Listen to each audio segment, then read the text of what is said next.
The wisdom of being grateful, of giving thanks. So I guess it's more than a feeling, it's a disposition.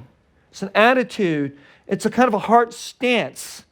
We call it being grateful. But the activity is giving thanks. It's thanksgiving. And I'll just want to say a little 2 cents. I can have a little bit of a crotchety old man sensibility sometimes.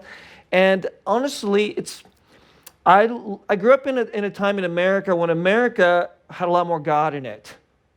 And it's funny because I grew up in the Bay Area, which is like the most like secular, godless place in America. But we had this time of the year, and it was called Thanksgiving. And what was really strange was like you meet almost any American, and they all took it for granted that Thanksgiving had something to do with God. This is really interesting. And that everybody owed some giving of thanks to somebody. Everybody owed it. You should be thankful. And everybody owed Thanksgiving to your mom, to your dad, to your teachers, to your coaches, to your pastors, for your country, for our forefathers that gave us this country, and most of all to God. And it was crazy. So here we are living in the so-called most liberal part of America, and almost everybody I knew, you go to school, and they talked about it that way. And so this is what America was like when I grew up. And so Thanksgiving was like this quasi-Christian, it was a spiritual holiday. And nobody thought otherwise.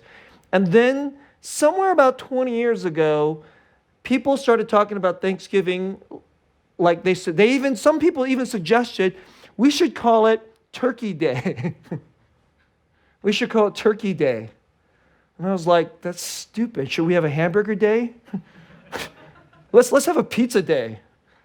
I mean, I don't even like turkey that much, so let's have ice cream day. And I remember thinking like, oh, this is such a horrible idea. Right?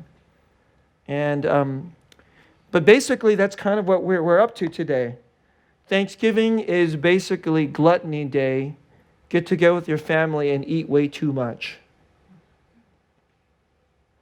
But what about really what it's called? Thanksgiving. And it's a spiritual thing. It's a very spiritual thing. And because we live in a very anti-spiritual time, or let's call it spiritual, but the spirit is not God.